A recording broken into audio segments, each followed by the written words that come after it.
D'ailleurs, je remercie bien sûr nos 4 intervenants qui ont accepté de se prêter à l'exercice de la table ronde cette année encore. 3 d'entre eux sont revenus, donc merci vraiment très sincèrement à vous, pour aborder une thématique cette année un peu moins critique, disons d'un point de vue militaire ou géopolitique, que la guerre en Ukraine que nous avions dû aborder l'année dernière. En l'occurrence, la hausse des taux d'intérêt, que nous allons aborder sous plusieurs prises, mais vous avez tous les 4 un parcours assez différent. Donc ça tombe bien puisque c'est un sujet qui est assez pluridisciplinaire, multidimensionnel même. Donc depuis un an, nous observons une hausse des taux continue sur les marchés européens et américains. Et donc ce que l'on va faire dans le registre de cette hausse des taux, c'est que nous allons tenter d'adopter une démarche prédictive pour tenter de comprendre si cette hausse des taux s'est durablement installée sur les marchés. Si oui, pourquoi, jusqu'à quand, et évidemment d'essayer de décrypter les changements de paradigme que celle-ci a pu induire sur les organisations financières, banques, assurances et asset management, bien sûr. Surtout asset management, puisque nous avons 2 représentants aujourd'hui dans le panel d'asset managers. Alors, quelques éléments de format pour rappeler donc, très rapidement que chaque intervenant donc, disposera de 10 minutes pour répondre à une question, une problématique assez généraliste que j'ai normalement définie avec eux, qu'ils sont libres bien sûr de s'en extraire pour naviguer à vue dans l'actualité très chargée du moment, des marchés, de l'économie. Et s'en suivront 5 minutes de questions-réponses avec l'Assemblée, mais également entre vous, et je vous encourage à vous poser des questions entre vous pour faire vivre ce débat. Je vous poserai aussi des questions à la fin de chacune de vos interventions, bien sûr. Sauf si l'Assemblée déborde d'enthousiasme et a envie de poser 40 questions d'affilée. Merci encore à tout le monde. Je propose qu'on commence. Commençons par notre premier intervenant, Jean-Marc Daniel. Vous êtes notre premier intervenant. Merci beaucoup d'être là et d'être arrivé très tôt ce matin. Donc je rappelle que vous êtes diplômé de l'école polytechnique. Vous avez été professeur à l'ESCP. Vous êtes aujourd'hui professeur émérite à l'ESCP. Vous êtes chroniqueur sur BFM Business, pardon. Et vous êtes directeur de rédaction de la revue Sociétale. Donc selon vous, Jean-Marc Daniel, commençons par retracer un peu le fil de l'année 2022. Comment les événements géopolitiques, macroéconomiques de l'année 2022 ont permis cette hausse des taux et qu'en sera-t-il dans un futur proche? Bien, écoutez, merci de m'avoir reconvié. Et donc, d'autant plus que je suis très content d'être dans le salon Albert Lebrun. Je ne vais pas vous faire l'humiliation de vous rappeler qui était Albert Lebrun, mais je vais me permettre d'étaler quand même mon savoir. Donc Albert Lebrun, c'est le dernier président de la Troisième République. Et en 1944, il va voir le général de Gaulle et il dit « Je suis le chef de l'État ». Et le général de Gaulle l'accueille et lui dit « Avez-vous conscience que vous êtes incapable d'être un chef et qu'il n'y a plus d'État ?»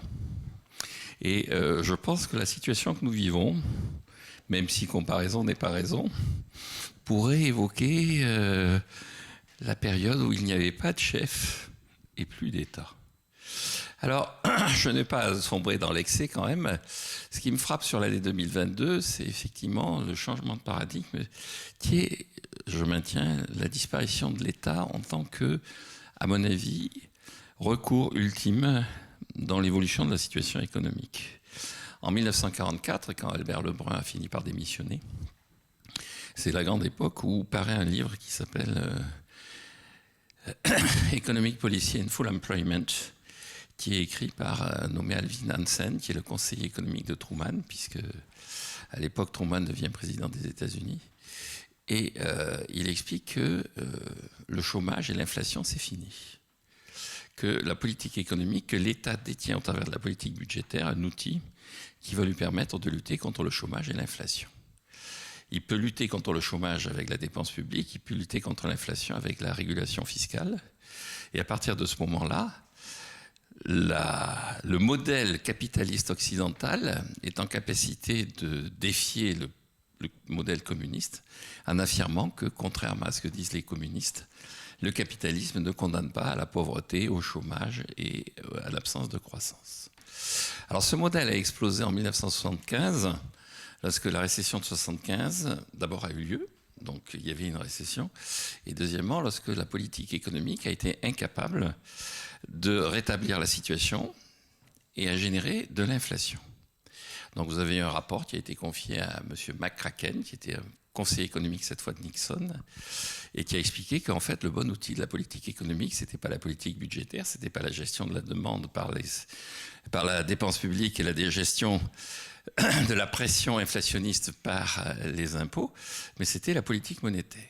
Et on est arrivé à 1978, où en 1978, on a refait les statuts de la Réserve fédérale en disant que la mission de la Réserve fédérale, c'était de lutter contre l'inflation, d'assurer la stabilité des prix, d'assurer le plein emploi et d'assurer un niveau de taux d'intérêt compatible avec la croissance potentielle. Vous vous souvenez, nous avons tous connu ça. On a tous dit, écoutez, ça va mal en Europe par rapport aux États-Unis parce que le statut de la Réserve fédérale prévoit le plein emploi, ce qui n'est pas dans le statut de la BCE. Et donc cette vision un peu, je dirais, un peu philologique, un peu mythologique, où il suffit de changer une phrase dans un texte pour changer le destin des hommes. Bon, et pourquoi j'invoque tout ça? Parce que vous avez noté probablement que cette année, la Banque de Suède, qui est la première banque centrale de l'histoire, a fait une grande réunion au mois de novembre sur le thème « À quoi nous servons ?» La réponse est arrivée assez vite à pas grand-chose. Et surtout, Jérôme Powell a fait un discours absolument incroyable où il a dit « J'avais comme but et comme mission de lutter contre l'inflation, de garantir le plein emploi et d'assurer un niveau de taux d'intérêt compatible avec la croissance potentielle, et je suis incapable d'y arriver. Je ne peux pas lutter contre l'inflation sans casser l'emploi. » Et il conclut en disant « Et je ne suis même pas sûr d'y arriver. » Qu'est-ce que nous vivons à l'heure actuelle? Nous vivons le fait qu'effectivement, la politique budgétaire pouvait lutter contre l'inflation en ponctionnant une partie de la demande. La politique monétaire peut lutter contre l'inflation en cassant aussi une partie de la demande, c'est-à-dire en évitant l'explosion du crédit. Mais toute la littérature économique qui paraît en ce moment dans les revues scientifiques dit qu'il n'y a pas d'inflation par la demande. Il n'y a même probablement pas vraiment d'inflation au sens où l'inflation, c'est la hausse du niveau général des prix de façon durable, et donc du niveau général, donc hausse de tous les prix, et de façon durable. Or, ce que nous disent les banquiers centraux, c'est que c'est temporaire. François Villeroy de Galhau a encore annoncé que, vu la tendance actuelle, vu la déformation des bases qui sont en train de se mettre en place pour calculer l'indice des prix, on serait assez spontanément à 2% d'inflation en début 2024. Donc, on a des outils qui prétendent répondre à un problème qui ne se pose pas.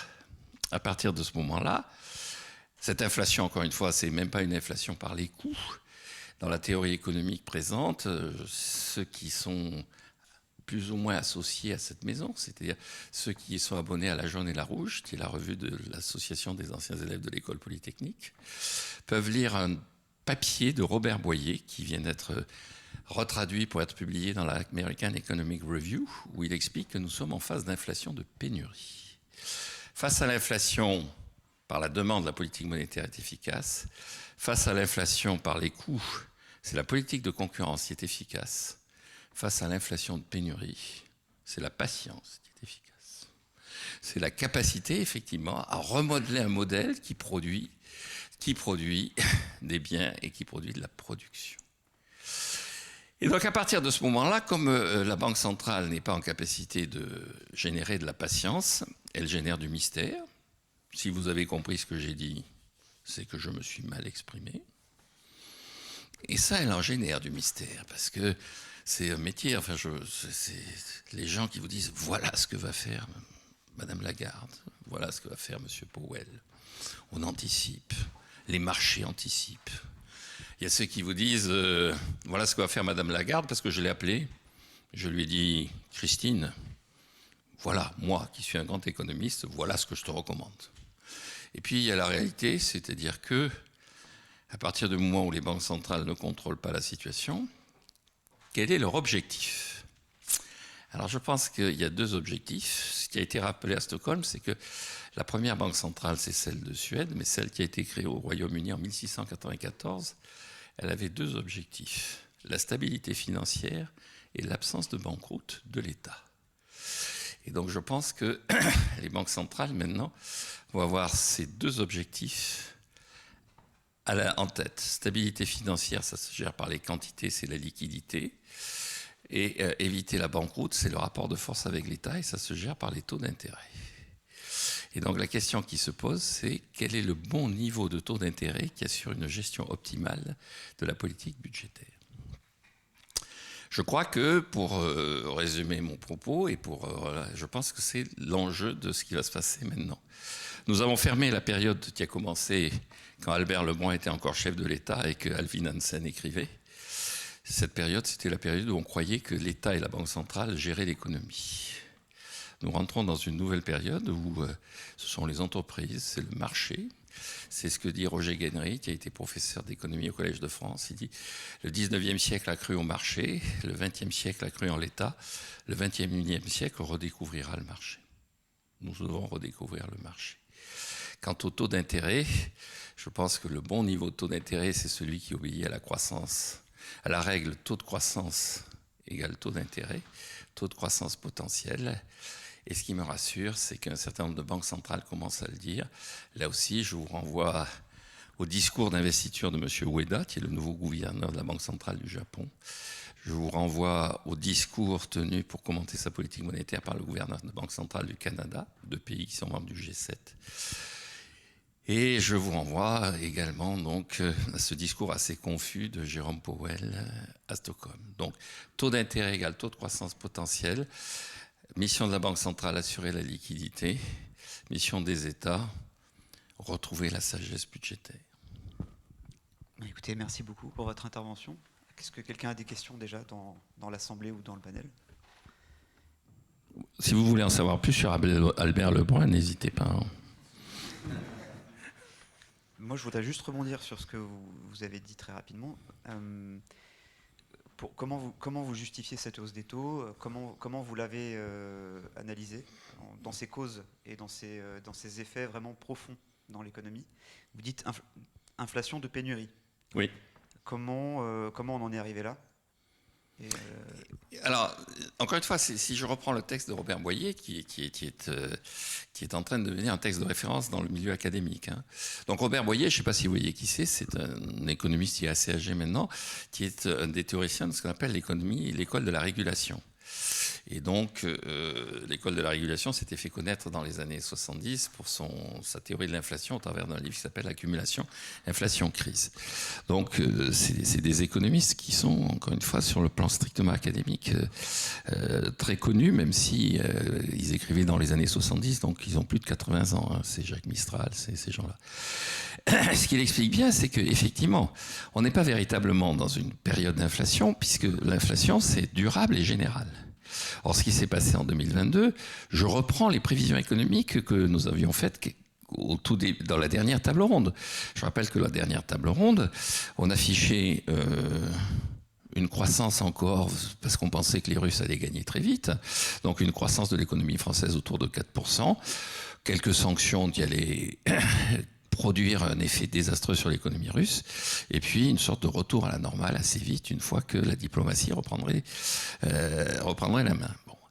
En pratique, ce qui s'est passé, c'est que la guerre s'est mise à durer, le prix de l'énergie a considérablement augmenté. Je rappelle que dans l'unité de production de gaz, qui est la quantité de gaz qu'il faut pour brûler, pour produire une certaine quantité d'électricité dans une usine de Rotterdam qui n'existe plus, eh bien, ce prix était à 340 € au mois d'août.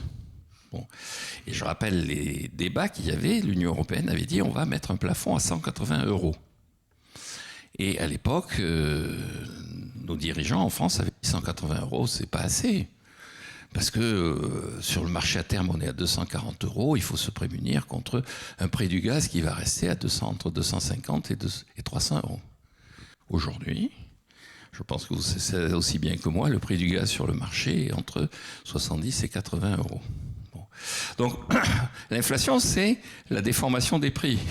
Donc, l'énergie a joué un rôle d'inflation dans les années en 2022. Elle est en train de jouer un rôle de déflation. Bon. Sur les prédits, vous avez exactement le même mécanisme qui se met en place. La tonne de blé a perdu la moitié de sa valeur en un an. Alors effectivement, vous avez eu donc l'inflation de pénurie, s'explique bien Robert Boyer, c'est qu'à un moment, vous ne pouvez rien contre l'inflation de pénurie, sauf l'émergence rapide d'une production qui est une production qui, en fait, échappe à une logique strictement de prix, qui est une logique de remobilisation de l'appareil productif. Nous sommes dans cette... Et donc, face à ça, la politique monétaire et la politique économique n'est pas efficace. Donc, le véritable enjeu, pour répondre à votre question, c'est pourquoi est-ce que les banques centrales remontent les taux ? Mais c'est ce que dit le gouverneur de la Banque centrale du Canada. On ne peut pas vivre éternellement avec des taux zéro. Il faut atteindre le taux d'équilibre. Le taux de Wicksell, vous vous souvenez, quand vous avez fait des études d'économie, il y a le taux de Wicksell. Et donc, vous allez atteindre le taux de Wicksell. Et donc, ce que dit le gouverneur de la Banque centrale du Canada, c'est, il le dit explicitement, j'ai une politique wixellienne. Donc, il cherche à atteindre ce taux. Et ce taux d'équilibre, c'est celui qui est égal, normalement, au taux de croissance potentielle. Donc, grosso modo, on sait à peu près jusqu'où devraient aller les banques centrales. Après, il y a un problème, pour conclure, là aussi, pour ne pas monopoliser. Il y a un problème. Cette hausse des taux, d'abord, ça dévalorise le stock d'actifs. Donc là, aussi, réponse du numéro 2 de la BCE, l'espagnol, qui dit ça dévalorise les actifs, mais ça valorise le futur, puisque les banques vont se remettre à gagner de l'argent avec des taux d'intérêt plus élevés. Donc c'est le problème de la gestion des banques. C'est aux banques de pouvoir gérer ce genre de situation. Ce n'est pas à la Banque centrale. Et puis il y a les États. Et sur les États, eh bien, il va falloir qu'ils prennent l'habitude de revenir à l'équilibre budgétaire. Alors, si vous regardez juste sur la France, la charge de la dette officiellement a augmenté de 17 milliards. Bon, en fait, ça ne va rien coûter cette année à l'État, puisque les 17 milliards supplémentaires, vous avez 13 milliards qui sont la prise en compte de l'indexation d'une partie de la dette sur l'inflation. Donc, c'est un affichage comptable, mais ces 13 milliards ne sont pas décaissés. Simplement, la dette augmente de 13 milliards, ils ne sont pas décaissés. Et comptablement, puisque la dette augmente, il faut faire apparaître du déficit. Donc, si on fait apparaître du déficit, il faut faire apparaître une dépense. Bon. Et puis, vous avez 4 milliards d'alourdissement objectif de la charge d'intérêt. Et comme ces 4 milliards sont pris en charge par la Banque centrale, par la Banque de France, ils vont être rétrocédés à l'État. Le véritable enjeu, c'est pendant combien de temps est-ce que les banques centrales vont racheter la dette et rétrocéder les intérêts ainsi perçus à l'État. Et donc l'enjeu, c'est moins tellement la hausse des taux en tant que telle que la taille du bilan des banques centrales et la stratégie que les banques centrales vont adopter dans l'acquisition de dettes publiques. Donc pour résumer, la hausse des taux, elle ne correspond pas à mon avis à l'inflation, elle correspond à la nécessité de sortir de la période aberrante des taux zéro et de revenir à un taux wixellien. Et le véritable enjeu futur, c'est comment est-ce que les banques centrales et les États vont s'articuler pour avoir une soutenabilité de la dette publique, en sachant et en ayant compris que les justifications des politiques économiques traditionnelles antérieures ont disparu en 1976 pour la politique budgétaire, en 2022 pour la politique monétaire. Ok, merci beaucoup pour votre réponse. Bon, on aura peut-être le temps à la fin des 4 interventions pour rebondir. Je vous laisserai aussi rebondir aux autres intervenants, bien sûr, monsieur Jean-Marc Daniel. Je propose qu'on passe à notre deuxième intervenant. Est-ce qu'il marche ? Oui. Mathieu Loire, vous êtes notre deuxième intervenant. Merci beaucoup d'être là. Quelques éléments de parcours à la rapidement. Je rappelle que vous êtes docteur en économie. Vous êtes passé par Standard & Poor's. Vous avez été Deputy Head of Investment Research chez HSBC/AM. Et vous êtes aujourd'hui... en plus de passer régulièrement en tant que chroniqueur sur BFM, vous êtes également responsable de la gestion multi-asset client instit chez AXA IM. Monsieur donc Mathieu Loire, selon vous, les gestionnaires de portefeuille, avec votre vision de gérant, ont-ils, et si oui, comment, modifié les équilibres entre les différentes classes d'actifs et les horizons d'investissement dans l'optique de bénéficier de cette hausse des taux ? Et voilà, dans quelle mesure? Et évidemment, vous êtes libre de faire appel à l'actualité toute récente pour répondre aussi à la question. Oui, alors il y a 2 questions. Il y a une question de long terme. Et là, je rebondirai sur ce qui a été dit précédemment. Et puis une question plus court-moyen terme. Donc il y a évidemment des implications qui sont très très différentes à long terme et à court-moyen terme. Alors à long terme... donc là, je reprends effectivement ce que vous avez dit à propos des taux d'intérêt d'équilibre et le fait que les taux d'intérêt nominaux sur très longue période doivent être à peu près égaux à la croissance potentielle nominale. donc croissance potentielle réelle plus inflation. Et là-dessus, donc, avec la poussée inflationniste qu'on a observée, effectivement, une tendance des banques centrales à vouloir converger vers ce point d'ancrage qui est taux d'intérêt nominaux qui serait égal à la croissance nominale du PIB. Bon. Mais dans croissance nominale du PIB, il faut se poser la question sur longue période du niveau d'équilibre d'inflation. Dans une économie, effectivement, de pénurie. Et ça, c'est ça qui est intéressant, c'est que 2022, une énorme partie de la pression inflationniste est venue d'un déséquilibre offre-demande assez violent suite à la réouverture de l'économie post-Covid. La demande a été alimentée de façon très spectaculaire par des transferts budgétaires massifs aux États-Unis et en Europe. À un moment donné, il y avait un excès d'épargne aux États-Unis qui était équivalent à 12-13% du PIB américain. Donc vous réouvrez tout d'un coup l'économie avec des ménages qui sont extrêmement chargés en liquidité, et en face, vous avez un appareil productif qui ne suit pas. Ça crée effectivement une forme d'économie de pénurie qui génère une inflation très importante. Bon. L'outil des banques centrales, c'est effectivement de faire reconverger les taux vers leur niveau d'équilibre et de facto, en fait, contraindre la demande à s'ajuster à une offre qui est elle-même contrainte. Bon. Donc il y a ce chemin-là. Après, sur la plus longue période, on peut se poser la question de où va atterrir l'inflation et ce que ça implique ensuite en termes de taux d'intérêt d'équilibre et derrière d'allocation d'actifs. Il y a quand même un certain nombre de facteurs structurels qui font penser qu'on pourrait avoir une inflation qui est un peu supérieure à ce qui prévalait avant crise. C'est-à-dire qu'on va refermer cette période qui s'est ouverte quelque part après la grande crise financière, d'inflation en dessous des cibles de banque centrale, de façon assez structurellement assez significativement en dessous de ces niveaux-là. Et là-dessus, on a trois facteurs qui jouent essentiellement dans ces pressions inflationnistes. Deux facteurs qui sont temporaires, sont des facteurs de transition, et un facteur qui est un peu plus structurel, mais qui est sujet à beaucoup de débats. Donc sur les deux facteurs qui sont temporaires, on a deux facteurs qui sont liés à des effets de transition de l'économie vers finalement un autre équilibre. Le premier étant la transition énergétique. Alors on a fait des petits calculs, on estime que ça devrait rajouter sur les 10 prochaines années, sur base annuelle, entre 10 points de base et 20 points de base d'inflation supplémentaire. Ça a un coût, la transition énergétique. Ce coût-là, il se traduit dans des pressions inflationnistes un peu plus importantes. Le deuxième facteur, c'est lié finalement aux événements géopolitiques qu'on a vécus.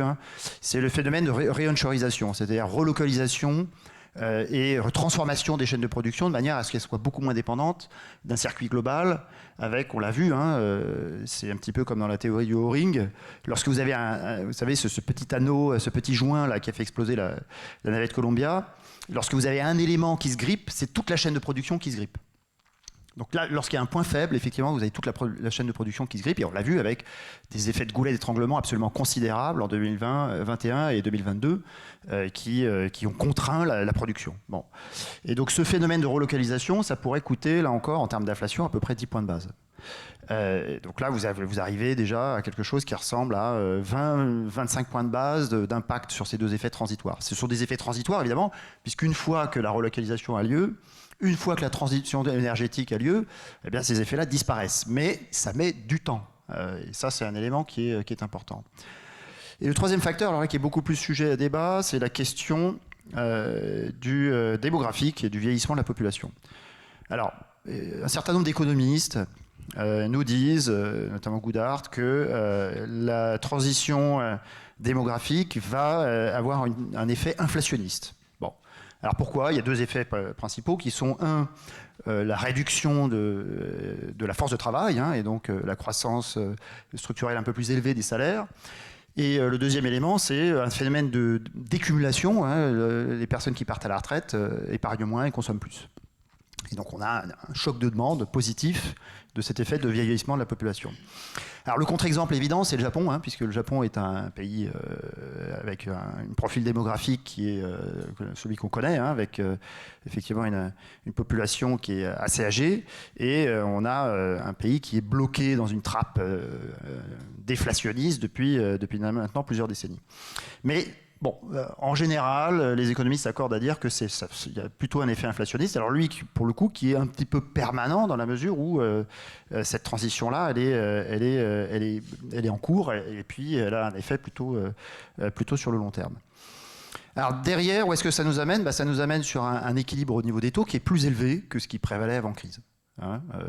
Parce qu'on a cet effet justement structurel un peu plus élevé de l'inflation. Alors d'ailleurs, ça pose la question de est-ce que la Réserve fédérale américaine doit revoir sa cible d'inflation dans cet environnement où vous rajoutez 0,4, 0,5 points d'inflation structurellement en plus. Bon. Et un certain nombre de personnes se posent ouvertement la question justement de est-ce que la Fed ne va pas se dire, lorsque l'inflation sera aux alentours de 3%, ça y est, le job est fait.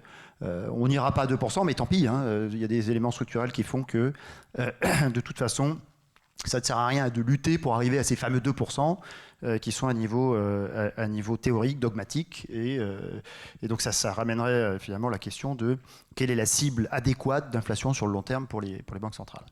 Alors ça nous fait quoi ? Ça nous fait un niveau structurel d'équilibre des taux qui est plus élevé. Alors d'ailleurs, c'est intéressant parce que plus tôt cette année, là, on a eu la dernière obligation à taux négatif qui est repassée en taux positif dans le monde. C'est un JGB japonais, donc un bond, une obligation gouvernementale japonaise. On a refermé de façon assez spectaculaire une période où on a culminé jusqu'à 18 trillions de dollars de dettes à taux négatif dans le monde, qui se traitaient sur les marchés avec des rendements implicites négatifs, ce qui est une aberration complète. C'est-à-dire payer pour détenir une dette, c'est quand même assez extraordinaire. Bon. Donc en 2021, au pic, alors c'était plutôt 2020 d'ailleurs, au pic, on avait 18 trillions de dollars dans le monde qui étaient échangés de dettes à taux négatif. Cette année, il n'y en avait plus du tout. On a effacé finalement une période qui s'est ouverte en 2014-2015, avec une explosion du stock de dette en territoire négatif. Donc c'est un changement de paradigme. On referme finalement 10 ans de période tout à fait aberrante où, normalement, les investisseurs sont rémunérés pour le risque qu'ils ont de détenir un actif. Alors là, effectivement, on avait des investisseurs qui payaient pour détenir ce risque-là. Bon. Et ça change quand même assez notablement les allocations stratégiques des investisseurs sur très longue période. Alors d'ailleurs, un effet corollaire de toute cette période de taux négatifs, de ces 18 trillions de dollars de dettes à taux négatif, c'est que les investisseurs ont cherché des primes ailleurs. Lorsque la prime sur les taux n'existe plus, lorsque la prime de risque sur les taux que peuvent recevoir les investisseurs n'existe plus, ils vont chercher des primes ailleurs. Et ils sont allés chercher des primes de liquidité. Ils se sont rués sur des actifs illiquides. Donc là je cite pêle-mêle, l'immobilier, la dette privée, le private equity, etc. Donc on a eu des bulles considérables dans un certain nombre de secteurs, notamment dans le venture capital, dans le private equity, etc. Pourquoi ? Parce que les investisseurs venaient chercher cette prime qui leur manquait, qui avait été tuée par les banques centrales. Ils allaient le chercher ailleurs, dans ce qu'on appelle donc, des primes d'illiquidité.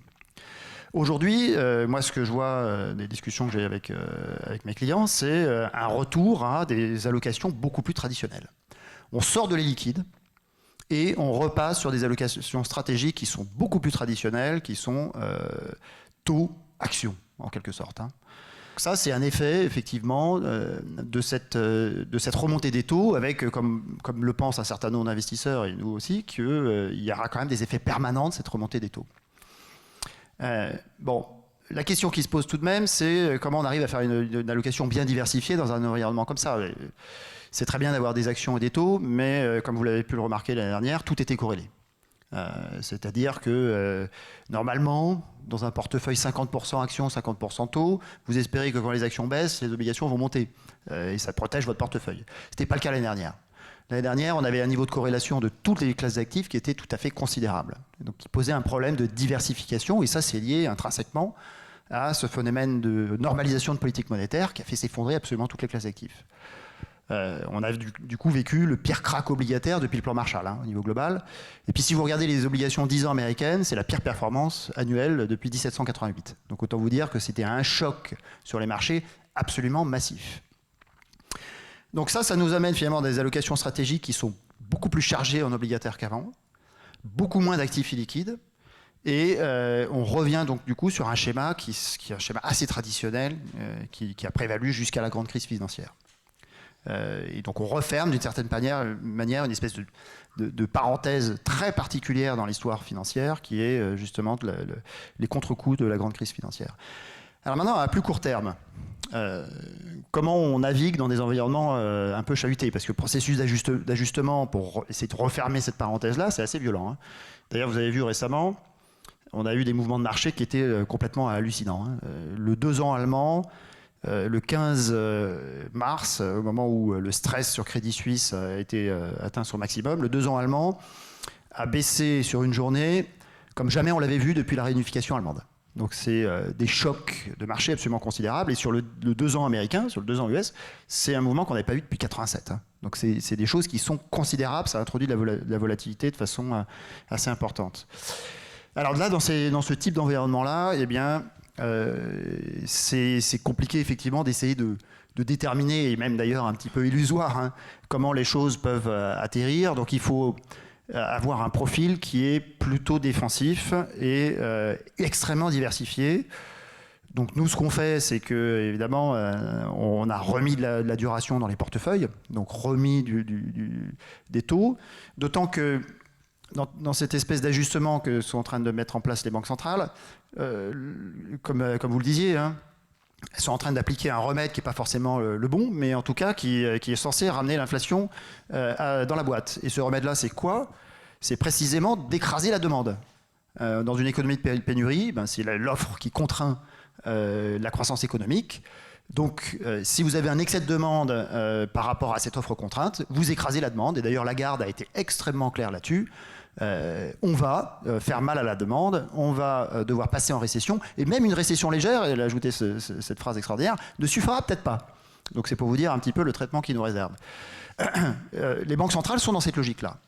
Donc ça veut dire un positionnement défensif, puisque la recette qu'on est en train de nous servir, c'est une récession. C'est-à-dire c'est la récession comme horizon indépassable des banques centrales pour nous ramener sur le chemin de l'inflation à 2%. Bon. Donc ça veut dire peu d'actions, des actions plutôt défensives et de la duration dans les portefeuilles. On reprend de la duration. Pourquoi? Parce que lorsque vous avez des récessions, eh bien, à un moment donné, ça amène invariablement les banques centrales à réajuster à la baisse leur politique monétaire et donc un affaissement des courbes de taux et notamment une quantification des courbes de taux avec un affaissement des parties courtes des courbes. Voilà. Donc de la duration plutôt sur la partie courte de courbe et une exposition action plutôt prudente. Merci Mathieu. Une question très rapidement peut-être? Oui. J'ai une question sur la partie liquide. Vous la diminuez par le fait que vous ne réinvestissez plus les nouveaux flux, vous sortez des liquides, et quand on sort des liquides dans des conditions de marché pareilles, ça ne doit pas être évident. On voit bien sur les fonds immobiliers UK et autres. Donc comment vous diminuez la poche liquide? Alors, on ne diminue pas la poche liquide. C'est-à-dire que c'est l'ensemble des nouveaux mandats qui sont remis en jeu, dans les appels d'offres, etc. Vous apercevez que cet aspect-là de la demande des clients disparaît de façon assez large. Voilà. Et dans les flux, effectivement, qu'on reçoit de fonds de pension, de compagnies d'assurance, etc., il y a de moins en moins de demandes pour être réinvesti sur une partie illiquide. Ouais. Mais ça ne se fait pas pour l'instant avec des désinvestissements importants. Alors, sauf lorsqu'il y a des chocs importants. Hein. Vous avez vu la crise des fonds de pension au UK. Ça a amené ces fonds de pension-là à liquider de façon massive une partie de leur book de loans, une partie de leur book de CLO, etc., etc. Donc on a eu un choc sur les actifs illiquides et notamment la partie private debt qui a été assez notable. Hein. Donc on a de la liquidation forcée d'actifs illiquides dans des conditions de marché qui peuvent être assez effectivement volatiles. Mais la tendance est plutôt effectivement dans tous les nouveaux flux, plutôt les orienter vers des actifs cotés. Oui, alors très rapidement peut-être pour des raisons de contrainte de temps.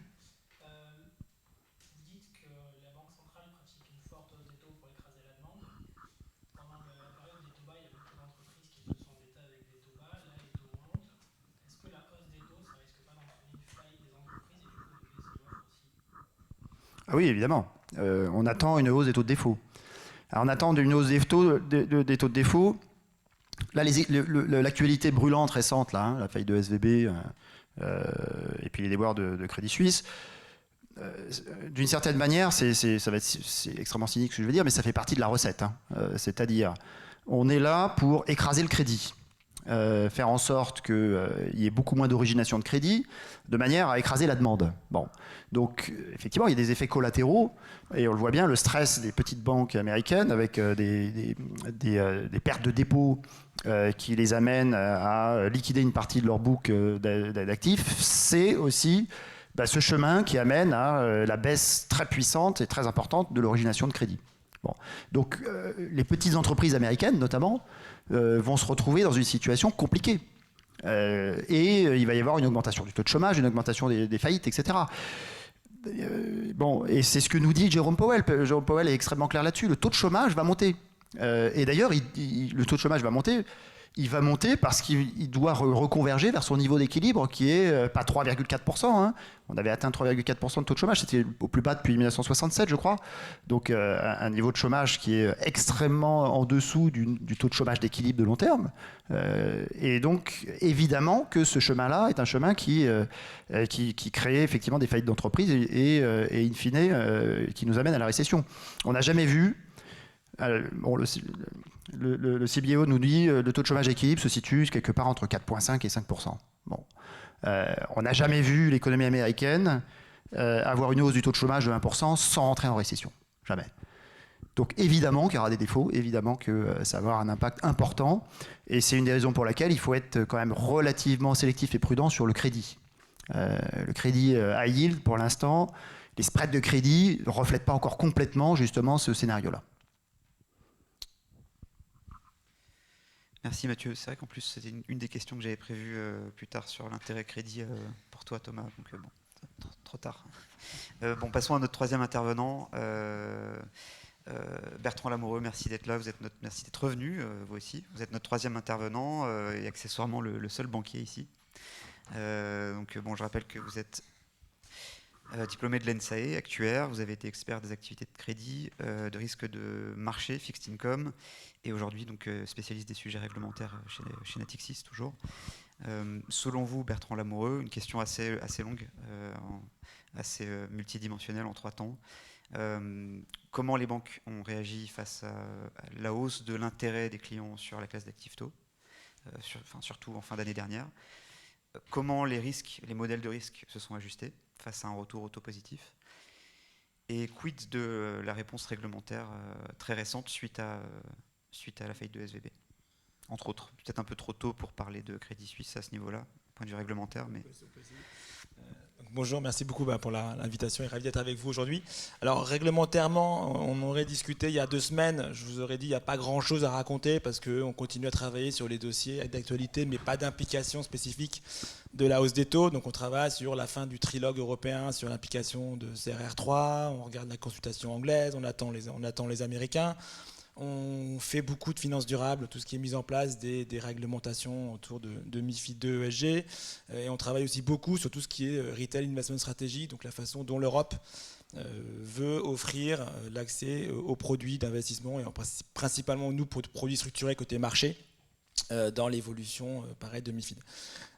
Et puis, alors, un des points qui a été mentionné ici, c'est que réglementairement, on sort, comme déjà dit, d'une période de taux très très bas. On a ce qu'on appelle les entreprises dites zombies qui ont réussi à survivre parce qu'elles se sont endettées à des taux négatifs. Donc on sait bien que ces entreprises-là, dans le cas d'une remontée des taux, au fur et à mesure, elles risquent effectivement de faire faillite quand elles ne vont pas pouvoir se refinancer.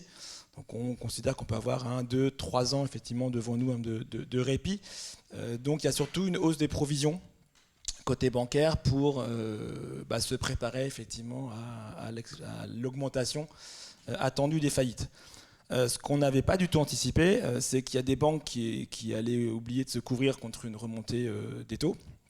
Et du coup, la remontée très violente qu'on a eue aussi bien côté américain, côté européen, d'où le défaut de la Silicon Valley Bank sur le niveau 0 d'une gestion actif-passif. D'où beaucoup d'interrogations sur des banques. C'est quand même la 16e banque américaine. Donc il y a beaucoup d'interrogations aujourd'hui sur la fragilité d'autres banques régionales qui, entre guillemets, grâce à Trump, ont pu bénéficier d'exemptions d'application des standards internationaux qui ont été mis post-crise de 2008 au niveau bancaire. Donc je pense principalement à tout ce qui est LCR, NSFR.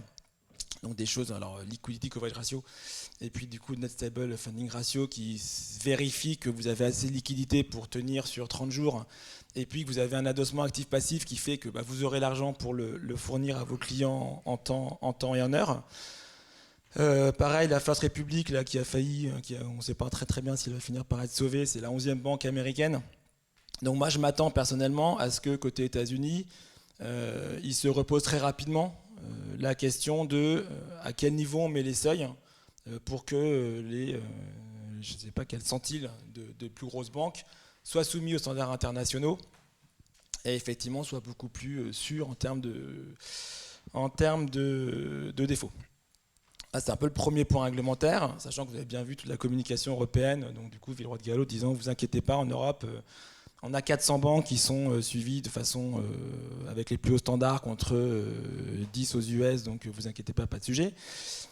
Et puis du coup arrive Crédit Suisse sur le volet récent, où je pense que c'est l'opération la plus rapide de fusion-acquisition qu'on ait pu voir, de cette taille-là, avec quand même une remise pour moi assez fondamentale de ce qui avait été mis en place en 2008, c'est qu'il y avait donc tout le volet liquidité, on s'assure que les banques ont assez de poches de produits liquides qui peuvent être revendus sur le marché pour couvrir 30 jours de liquidité, et puis on voit bien effectivement que ce n'est pas forcément très suffisant. Et puis tout ce qui a été mis en place en termes de résolution, qui est souvent effectivement pas très discuté, mais c'est le fait que après 2008, on met en place des plans qui sont comme ça, pour expliquer comment une banque, en cas on va dire de préfaillite, s'organise et se découpe pour qu'il n'y ait pas besoin d'argent public pour la sauver.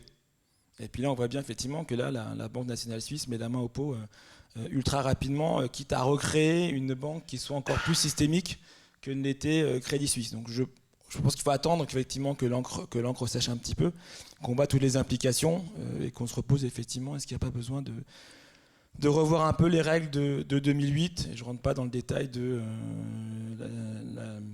la cascade des créanciers dans le Crédit Suisse, où il y a des choses effectivement qui risquent de faire quelques petits procès dans les semaines ou mois à venir.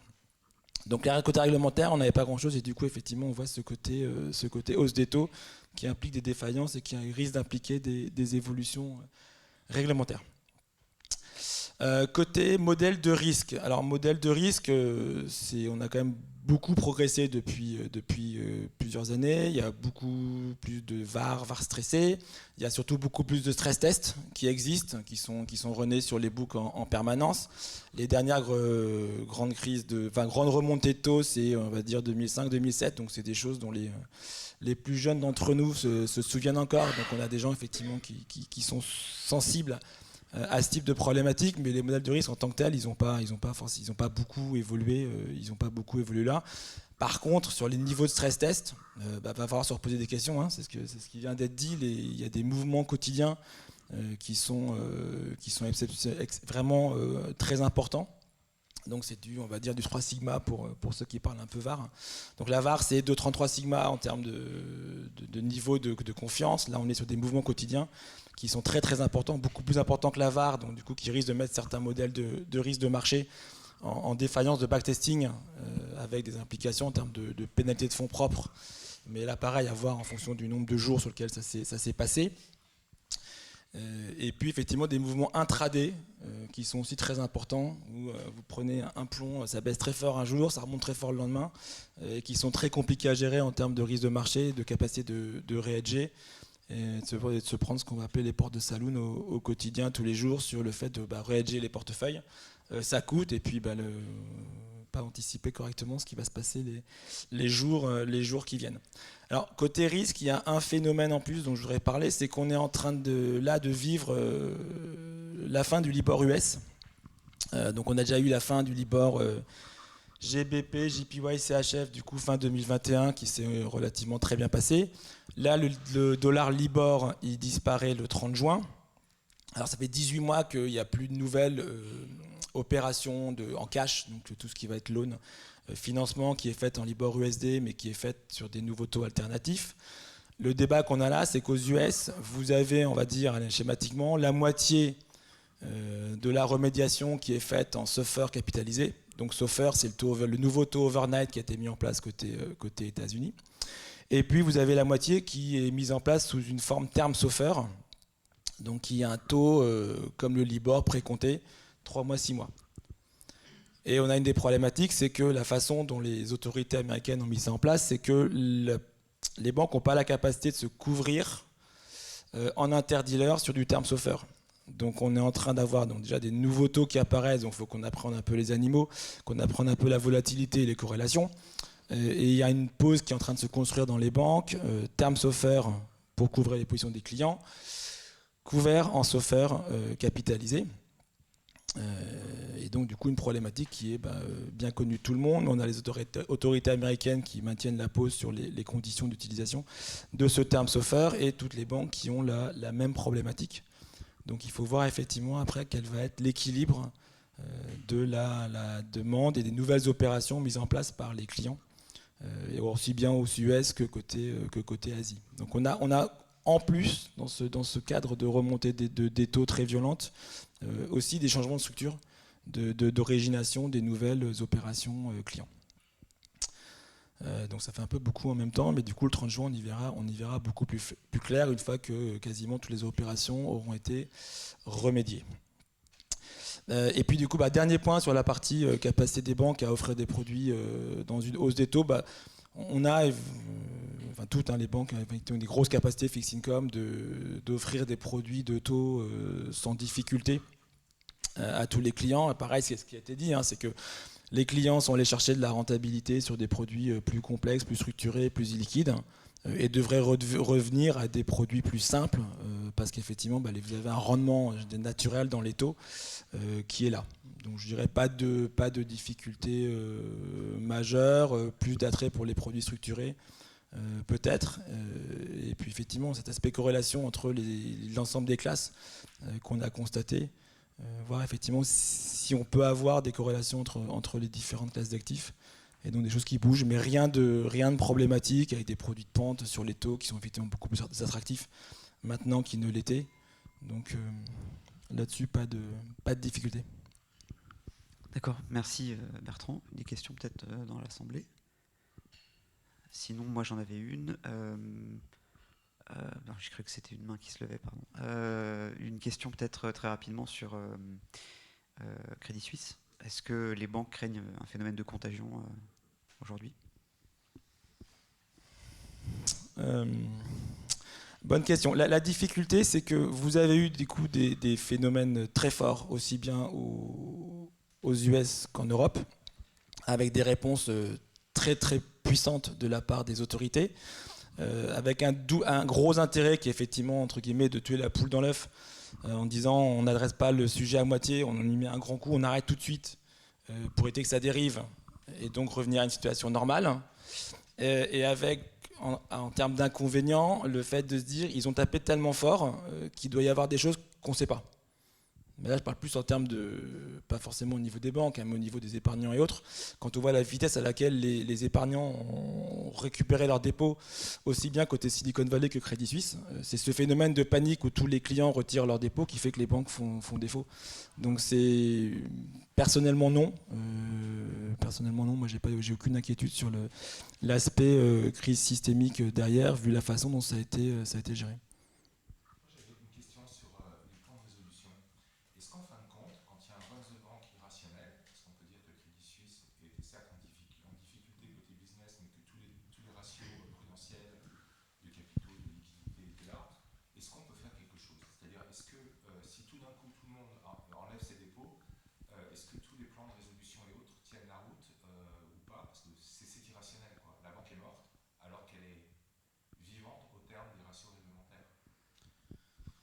Alors, réponse tout à fait personnelle, je suis assez d'accord avec vous, on écrit des plans effectivement très importants, mais on sait très bien dans la vraie vie ça ne se passe pas comme ça, et que vous avez des réponses différentes, parce que la vitesse fait que c'est tellement irrationnel que vous n'avez pas du tout le temps de faire tout ce qui est prévu.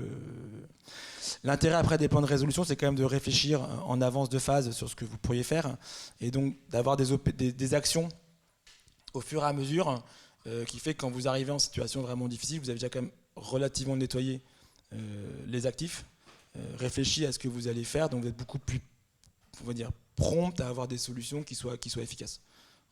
Voilà.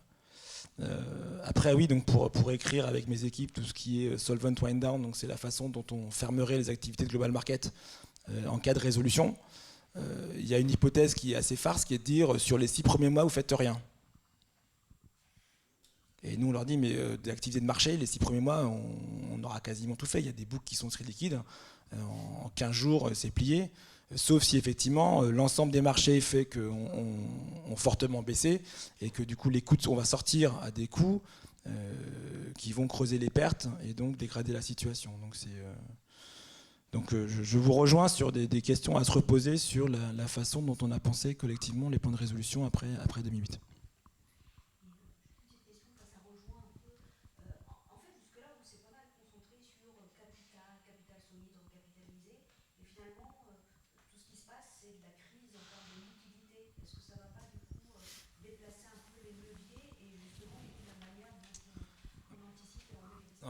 Alors, je pense que depuis 2008, les autorités ont bien conscience, et les gens aussi, que ce qui fait que les banques font défaut, ce n'est pas des problématiques de perte sur des activités crédit long terme, c'est un aspect trésorerie qui fait que quand tout le monde commence à avoir défiance et enlève ses dépôts, vous ne pouvez plus faire grand-chose, et d'où tous les ratios de liquidité qui sont apparus post-crise 2008. Mais voilà, l'épisode Crédit Suisse fait que tout ce qui est LCR, je pense qu'il va falloir quand même se questionner sur la capacité des banques à résister. Est-ce qu'il ne faut pas effectivement augmenter les capacités en termes de produits liquides qui peuvent vous aider à passer une période difficile. Je propose qu'on passe à merci beaucoup Bertrand, à notre quatrième et dernier intervenant, Thomas Aubringer. Merci d'être là, merci d'être revenu aussi. Donc je rappelle que vous êtes diplômé de l'ESSEC, vous avez été gérant chez Sgamaï, vous avez été gérant chez Lixor et Deputy CIO, et vous êtes aujourd'hui responsable de l'ALM et des solutions overlay chez Amundi. Selon vous, Thomas Aubringer, on va plutôt axer notre discussion sur l'inflation. Dans quelle mesure les niveaux actuels d'inflation ont-ils impacté ou impacteront-ils les marchés européens et américains cette année ? Alors bonjour à tous déjà, merci pour l'invitation Luc, effectivement j'étais très content d'être parmi vous. Alors il y a beaucoup de choses qui ont été dites avant, donc désolé pour la redite, il y aura nécessairement des choses qui vont revenir. Non, ce qui est assez singulier, parce que si on s'était parlé finalement il y a 15 jours, on aurait probablement une discussion un peu plus légère sur les marchés. On aurait parlé des banquiers centraux, de leur incapacité à faire des choses cohérentes et à savoir exactement ce qu'ils devaient combattre. Là, il se trouve que les 15 derniers jours, donc je fais une petite digression, on se rend compte en fait des premiers effets, on matérialise en fait ce que la hausse de taux a généré, a entraîné chez les investisseurs. On avait jusqu'à maintenant observé, ça a été mentionné tout à l'heure lors d'une question, ce qui s'est passé au UK sur les stratégies de fonds de pension type LDI, où les stratégies paradoxalement se retrouvent dans un niveau de funding qui est tout à fait correct, voire excédentaire, mais avec une volatilité des instruments achetés qui les oblige à vendre, et à vendre dans le marché. Donc plusieurs explications à cela. Effectivement, les leviers qui sont appliqués par ces stratégies-là, qui sont probablement un peu trop élevés. Bon, c'est pas une histoire nouvelle. Et puis une dépendance en fait de ces stratégies à des instruments qui, par le passé, si on prend le gilt, étaient considérés comme des instruments à tort probablement, comme peu volatiles, voire pas volatiles. Pour ceux qui ont commencé leur carrière, ce qui est mon cas il y a 20 ans, moi on m'a toujours dit qu'effectivement les actions c'était risqué et puis le reste, eh bien, ça pouvait être du safe haven ou une valeur de repli. Là, on a pris conscience en fait en 2022 que finalement une obligation du Trésor américain ou allemand, eh bien, finalement comportait un risque de variation quotidienne qui était extrêmement élevé et qui était parfois supérieur à celui des actions. Donc partant de là, en fait, on se retrouve dans une situation un peu compliquée où l'histoire des corrélations a été abordée par Mathieu tout à l'heure. Donc, on a des actifs qui bougent de la même manière. Donc c'est compliqué, la nature est très stricte. Hein. Quand vous avez un portefeuille long only, action, obligation, c'est très compliqué d'aller extraire de la valeur. Donc pour rappel, l'année dernière, un 50-50 bon du Trésor américain 10 ans et S&P 500, c'est un portefeuille qui fait entre moins 18 et moins 20. Sur la zone euro, c'est un peu plus favorable, c'est moins 12, moins 13%. Donc on a, pour répondre à ta question, on a des indicateurs d'inflation qui commencent, qui ont accéléré de manière très significative. Une réponse des banquiers centraux qui est très violente, qui consiste à monter les taux très rapidement, surtout la Fed, très vite, très fort, avec un taux terminal qui maintenant est dans une zone au-delà des 5%, même si je trouve qu'il y avait de l'actualité hier soir avec le FOMC. On voit que finalement les forwards sont probablement un peu en dessous, plutôt à 4,5%. Donc ça laisse quand même une certaine marge. Pour la BCE, c'est à peu près la même chose, hein, taux terminal autour de 3,75. Et donc on voit que en fait, cette remontée des taux se fait est à peu près anticipée par le marché. En revanche, ce qu'il est un peu moins, c'est que l'inflation, elle est persistante. Et elle pose une forme de caillou dans la chaussure pour les banquiers centraux qui se disent, effectivement, et même pour le marché, est-ce que les taux vont commencer à baisser aux États-Unis dès la deuxième partie, dès le deuxième semestre 2023 ? Probablement pas, parce que c'est compliqué en fait. Et l'erreur de trajectoire de la Fed, elle est réelle. Et ce qui m'amusait, ça a été mentionné tout à l'heure, mais je ne sais pas si vous avez vu la retranscription de l'interview de Jerome Powell par le patron de Blackstone, qui lui dit, mais que penses-tu de cette cible de 2%? Est-ce qu'elle te paraît raisonnable actuellement? Est-ce qu'elle te paraît adaptée? Est-ce qu'elle intègre les changements structurels? On parlait tout à l'heure de transition énergétique, climatique, qui nécessairement diffuse et crée de l'inflation. La réponse de Powell, très laconique, a été de dire, c'est très bien 2%, pourquoi on retoucherait à ce niveau-là? Bon, fin de l'interview. Bon, voilà. Donc sur l'inflation, effectivement, moi, on a des scénarios. Enfin, si vous prenez l'ensemble des asset managers, évidemment, on pense avoir franchi un point d'inflexion, mais on se rend compte qu'on se fait quand même rattraper aux États-Unis par le corps PCI qui est très regardé, qui est l'inflation supportée par les ménages. Hors alimentaire, hors énergie, effectivement, ça c'est un indicateur qui, il n'y a pas une détente extraordinaire, pour le dire comme ça. On a une inflation des services qui est extrêmement persistante, donc c'est selon nous une chose à regarder, il faut être très vigilant. Et puis on voit qu'en zone euro, on a une inflation sous-jacente, core, qui reste sur des niveaux de 5,3, 5,4 year on year, ce qui est quand même assez élevé. Donc, pour revenir sur l'actualité, juste pour commenter, quand je disais SVB a été finalement, j'allais dire, l'élément, le catalyseur en fait d'une réflexion plus globale des investisseurs qui se disent, mais quand on détient des actifs qui sont volatiles, mais qu'on est un investisseur de long terme, bon, finalement, c'est pas très gênant de supporter cette volatilité. On parlait des fonds de pension tout à l'heure. Acheter des actifs illiquides ou acheter des actifs qui bougent, si on est convaincu de les détenir pendant 15-20 ans, finalement, le risque de mark-to-market, il est tout à fait acceptable. En revanche, pour une banque, alors SVB, qui est une banque, donc c'est du B2B, hein, il n'y a pas donc c'est ce qui fait que ça rend l'établissement non systémique, mais il se retrouve à devoir vendre dans le marché des obligations du Trésor d'une duration de 10 ans, peu ou prou, et ils se rendent compte à ce moment-là que, eh bien, en termes de valorisation, ça a beaucoup baissé. Et donc, ça matérialise en fait pour cet établissement le fait que la volatilité qu'on observe sur les obligations, pour eux, la conséquence directe, c'est que il en manque. Il y a des retraits des déposants et donc ils ne sont pas en capacité d'honorer ça.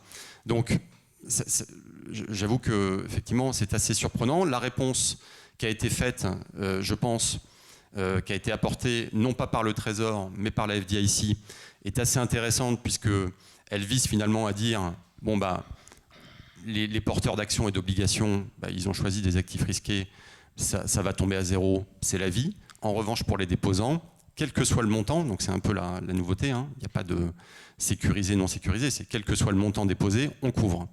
Donc c'est ce qui est un peu, par rapport à ce que ferait le FGDR en Europe, c'est un peu différent. Donc la réponse me semblait appropriée, mais on voit bien que cette diffusion à d'autres banques régionales plus ou moins grosses, elle est réelle. Ce qui se passe sur First Republic, je ne sais pas si vous avez vu hier, le premier fonds de pension suédois, Alecta, qui a sorti des positions sur First Republic. Ils ont marqué immédiatement une perte de 700 millions d'euros.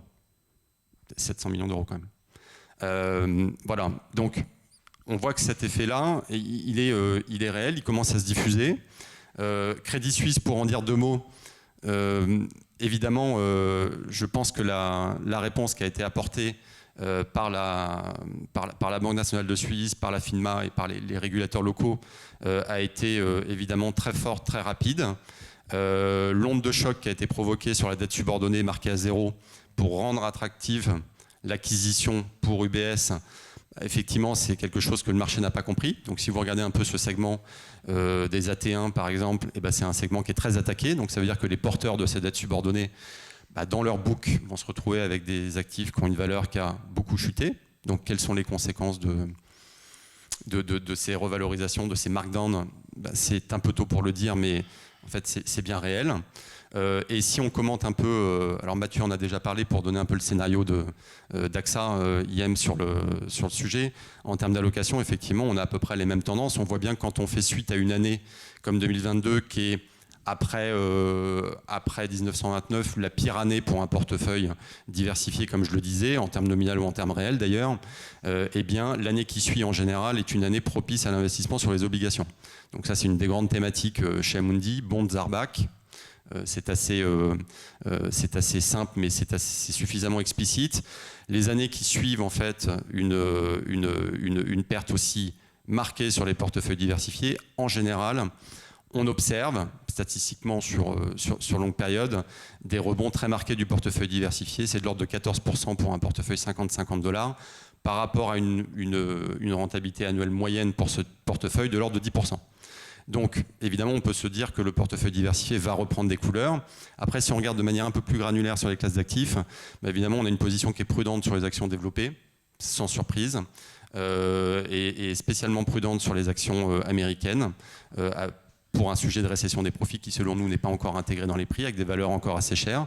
Donc, on va naturellement privilégier des valeurs un peu décotées, donc de la value, de la quality de la même manière, et puis des titres de manière générale qui vont fidéliser les investisseurs. Donc ça veut dire du dividende, du rachat d'actions parfois qui organise ou qui crée d'une certaine manière la rareté dans le marché.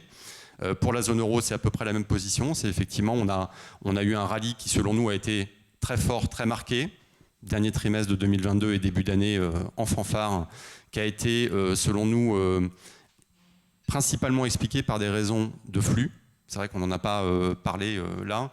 Les flux qu'on a pu observer, du point de vue d'un investisseur particulier américain qui a des craintes par rapport à son marché domestique, eh bien, acheter de la Chine ou acheter, si tant est qu'il puisse le faire, ou acheter de la zone euro, pour lui, c'est perçu comme de la diversification. Donc c'est ce qui explique aussi que sur la zone euro, on a vu des flux très massifs sur les actions, sur les mutual funds, et puis ça a été, je crois, abordé tout à l'heure également, les stratégies structurées ou les stratégies systématiques type CTA, suivi de tendance, donc des stratégies de hedge funds qui investissent massivement via des futurs acheteurs ou vendeurs sur des classes d'actifs, ont appuyé sur cette tendance en achetant massivement de l'Eurostock 50, en vendant massivement des obligations via des contrats sur T-Notes, sur Bund. Et pour avoir regardé récemment, d'ailleurs c'est UBS qui est spécialisé sur l'analyse justement de ces stratégies systématiques de CTA et qui dit qu'en fait ces stratégies pèsent énormément sur le marché. Pour information, sur les positions T-Notes, Bund, Eurostock 50, c'est des stratégies qui arrivent à cumuler et à traiter des volumes qui représentent 8 à 10% du volume quotidien sur ces instruments. Donc quand ces stratégies se retournent, ce qui arrive avec des stratégies de suivi de tendance, eh bien, ça se fait dans des volumes qui sont conséquents. Voilà. Sur les obligations, je ne vais pas redire ce qui a été dit. Effectivement, on est très constructif sur la duration, sur les obligations américaines, juste pour une question d'avance de phase en fait, par rapport aux obligations de la zone euro, core ou périphérique. On est positif sur le crédit investment grade et beaucoup plus défensif. Donc on se rejoint sur la partie high yield, effectivement, avec un taux de défaut qui, selon nous, devrait augmenter significativement, et d'autant plus pour les entreprises qui ont des bilans un peu fragiles et des structures de liquidité et des niveaux de ressources assez faibles. Et dernier commentaire, parce que ça a été évoqué, quand on a eu le sujet sur, je pense que mercredi dernier, personne n'avait envie d'être dans les chaussures de Christine Lagarde quand elle a reçu les différentes contributions des banques européennes pour savoir exactement quelle pouvait être leur exposition à Crédit Suisse et puis de manière générale leur exposition. Regardez le niveau de LCR de ces banques, je ne sais pas si vous avez fait l'exercice, mais on se rend compte que Crédit Suisse, Société Générale, BNP Paribas ont des niveaux de LCR à 150%, les trois. Pas de, voilà. Donc j'avoue que mercredi dernier, en quittant le bureau, bon, c'est interrogé avec quelques collègues en se disant bon, mais finalement, qu'est-ce que ça veut dire? Il y a un État derrière, c'est vrai, mais il y a des banques qui sont capitalisées différemment. Et en tout cas, si vous prenez le niveau de LCR d'autres banques, type BBVA, Unicredit, on est plutôt sur des niveaux de 250%. Donc, c'est juste en prenant conscience de ces chiffres-là qu'on se dit qu'effectivement, si tant est que le LCR ait encore de la valeur et de la pertinence, en tout cas, voilà ce que j'avais à vous partager. Merci beaucoup Thomas pour ces propos rassurants à la fin. Des questions peut-être Non. On a effleuré rapidement le sujet des produits structurés avec Bertrand. Donc là, tu nous as un peu décrit les classes d'actifs privilégiées, mais en termes de structure, est-ce qu'il y a est-ce que les produits structurés sont un atout dans l'environnement de taux actuel, dans l'environnement de marché actuel, et si oui, lesquels? Ça, c'est une question particulièrement compliquée.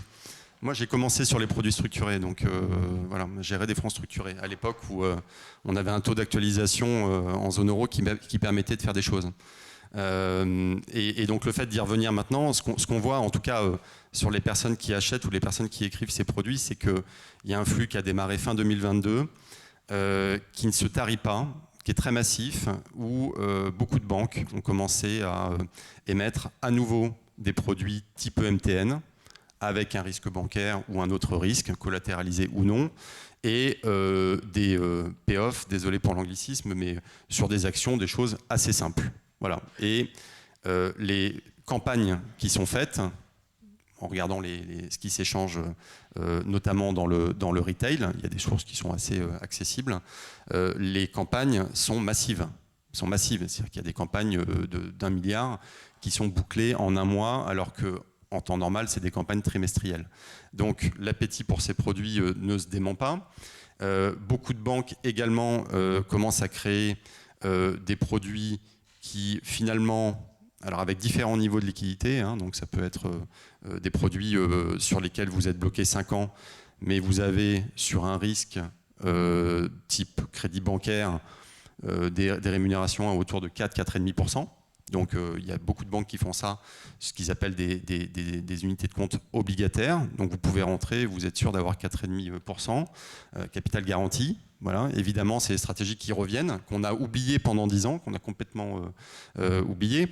Et puis, pour sortir un peu du cadre des produits structurés, un point qui me paraît quand même assez intéressant à commenter, c'est effectivement la situation des fonds de pension, que ce soit souverains ou corporate, elle est quand même assez intéressante et on voit que cette hausse de taux a déclenché pour ces acteurs-là une vraie prise de conscience. Historiquement, alors j'enlève du raisonnement nos amis anglais et les nordiques, mais si on prend l'Europe centrale et l'Europe du Sud, on se rend compte que globalement les fonds de pension étaient en général, en moyenne, sous-fundés, et qu'en regardant la couverture des risques structurels, notamment le risque de taux d'intérêt et d'inflation, il y avait des niveaux de couverture qui étaient extrêmement faibles. Voilà. Et donc, avec des taux à zéro, effectivement, aller couvrir un risque de baisse des taux, c'était effectivement peut-être pas la meilleure idée. Là, maintenant qu'on est 250 BP à 300 BP plus haut, on a énormément de sollicitations de clients qui s'interrogent, qui se disent « bon, mon funding ratio s'est apprécié ». Parce que j'avais une position vendeuse d'obligations qui était massive. Cette position, elle a beaucoup gagné. Est-ce qu'il n'est pas temps de couvrir? Voilà. Donc c'est en tout cas une tendance qui devrait durer selon nous sur 2023. Et en tout cas, si on en juge au nombre de sollicitations qu'on reçoit, effectivement, c'est un sujet à adresser assez rapidement. Voilà. Ok. Avec un petit complément effectivement sur les travaux en cours au niveau de la place, sur tout ce qui va être produit structuré dit ESG, pour répondre aux besoins d'orientation des flux vers des projets green, on va dire. Ok, si tu voulais développer, n'hésite pas. Je sais que tu as une contrainte, Thomas, donc sache que il est 10h si tu... Ah oui, tu vois, tu viens de me... Ton chauffeur est là si tu veux. c'est sympa. Non, mais Il va attendre 10-15 minutes. Des questions un peu générales. Ouais, on peut commencer les questions. Ouais. Moi, j'en ai une sur le LDI. Qu'est-ce que tout ça, on n'en parle plus trop là, et qu'est-ce qui a changé au niveau de la gestion des fonds de pension UK? Et puis sur le private equity, sur les nouveaux fonds, c'est-à-dire pas ceux qui datent d'avant, mais ceux qui se montent aujourd'hui, est-ce que, selon vous, dans cet environnement de taux, c'est plutôt une opportunité parce qu'ils vont pouvoir investir, enfin c'est ce qu'ils vendent en tout cas, à des valeurs qui sont beaucoup moins élevées qu'il y a 1 an ou 2 ans, ou au contraire, avec le risque des liquidités, c'est pas du tout le bon moment. Vincent Mortier avait décrit un Ponzi scheme sur le private equity, donc je serais assez intéressé d'avoir votre opinion sur ces deux sujets. Alors, je vais peut-être rebondir sur ce point-là par rapport à la déclaration de Vincent, qui était effectivement de ce point de vue-là, qui avait été mal interprétée en fait, l'expression. Alors, je peux le dire de cette manière, elle était malheureuse, et je crois que c'est pas ce qu'il faut retenir. C'est juste la volonté des investisseurs pour des actifs illiquides d'avoir ce qui ressemble à un mark-to-market pour des actifs liquides. Et donc, cette exigence d'avoir des valeurs liquidatives, concrètement, c'est ce qu'il fallait comprendre par ce terme-là. Par cette expression. Pour commenter la partie LDI, qui est un sujet moi, que je regarde depuis des années, effectivement, qu'est-ce qui s'est passé? Il n'y a pas eu de changement structurel, c'est trop court. Sur le marché UK, la réponse de la BOI a été tellement rapide qu'en fait, le sujet est retombé aussi vite qu'il est monté. Voilà.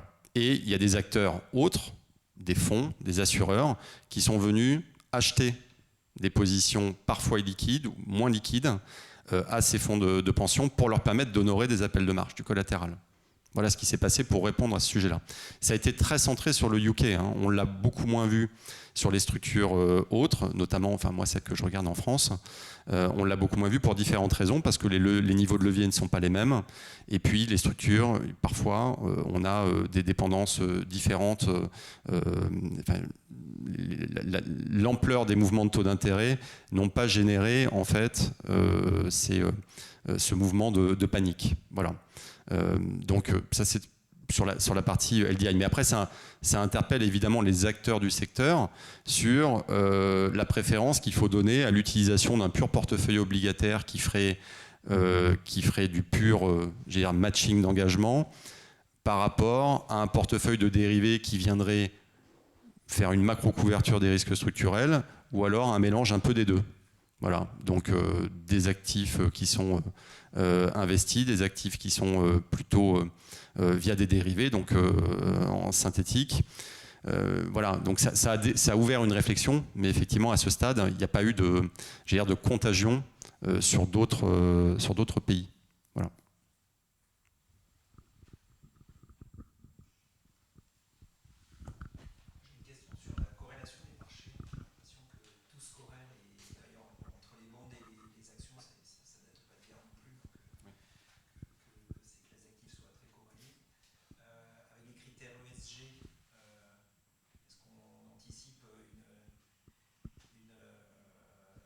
Encore des corrélations puisqu'il va y avoir des concentrations sur certaines classes d'actifs, certains types d'émetteurs.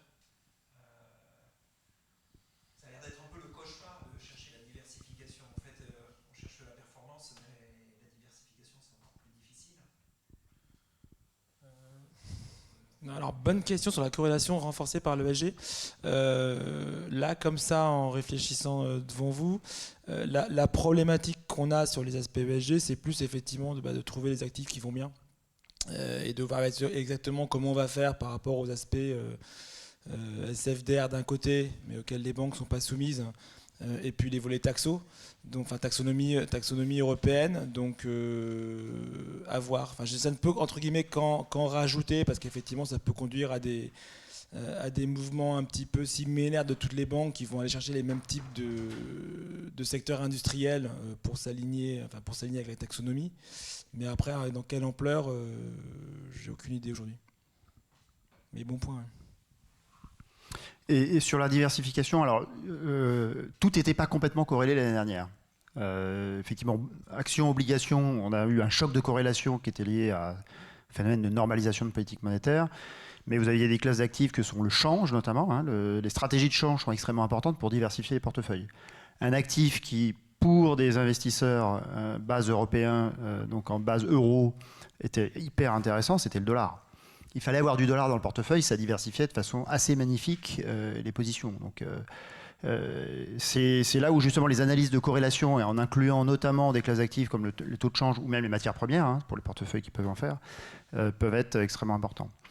Donc dans les effets de corrélation, si vous aviez bien prévu le train réflationniste, vous aviez quoi? Vous aviez un peu de matières premières, beaucoup de dollars, et puis des TIPS, des linkers, c'est-à-dire des obligations indexées à l'inflation. Donc il y a quand même un arsenal hein, pour pouvoir diversifier. Elles ont beaucoup monté, les obligations liées à l'inflation, au final. Je pensais que c'était justement que les actifs avaient été baissés. Alors justement, c'est là où c'est intéressant, c'est qu'il faut les détenir, mais en couvrant la duration, pour n'avoir l'exposition qu'au point mort d'inflation. Alors vous le faites soit en achetant des TIPS et puis donc des obligations indexées à l'inflation et en face en couvrant, en hedgeant, en vendant des obligations nominales, ou alors vous traitez des swaps d'inflation directement. J'ai une question. Tout à l'heure, vous évoquiez avec les taux bas un détournement des investissements, notamment sur l'immobilier, des placements qui étaient plus liquides. Avec la hausse des taux, comment les investisseurs vont gérer leur patrimoine immobilier? C'est-à-dire Est-ce qu'on va assister à un désinvestissement sur l'immobilier pour aller plus vers des investissements obligataires? Ou est-ce qu'on va continuer, on va garder ce niveau de placement en immobilier? Ce que je mentionnais tout à l'heure, c'est plutôt que les flux, les inflows, en fait, vont être plutôt orientés vers des actifs liquides et moins vers des actifs illiquides. Est-ce qu'il va y avoir des sorties massives? Probablement pas, hein, parce que les coûts de sortie sont généralement assez élevés hein, de ce type de support-là. Alors vous avez des supports qui sont semi-liquides, comme les OPCI, pour lesquels c'est plus facile de sortir, évidemment, puisque c'est des supports qui mixent des actifs liquides et illiquides.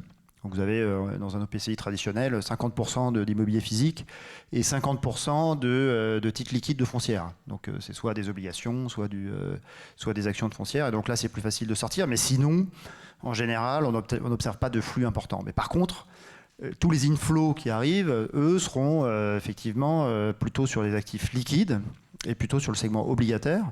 Le crédit investment grade reçoit des flux massifs. Hein. Aujourd'hui, c'est vraiment la classe d'actifs qui a le vent en poupe. Lorsque vous pouvez gagner 4% sur du papier de bonne qualité, effectivement, pourquoi s'embêter à aller chercher de l'immobilier ou des choses comme ça, quoi. J'avais une question pour Jean-Marc sur la lecture de la semaine dernière entre les 25 BP et 50 BP de la BCE. Ma lecture sur ce qui se passe à la BCE, c'est un peu Albert Lebrun. C'est-à-dire, je pense qu'il n'y a pas de chef. Moi, ce qui m'a frappé dans ce qui s'est passé à la BCE, c'est la position du gouverneur de la Banque centrale d'Italie, Ignazio Visco, qui a expliqué qu'il fallait arrêter. La position du gouverneur de la Banque centrale d'Autriche, qui a dit qu'il fallait renforcer. La position du gouverneur de la Banque centrale de Finlande, qui a dit que Christine Lagarde était idiote. À partir de ce moment-là, il n'y a plus de chef.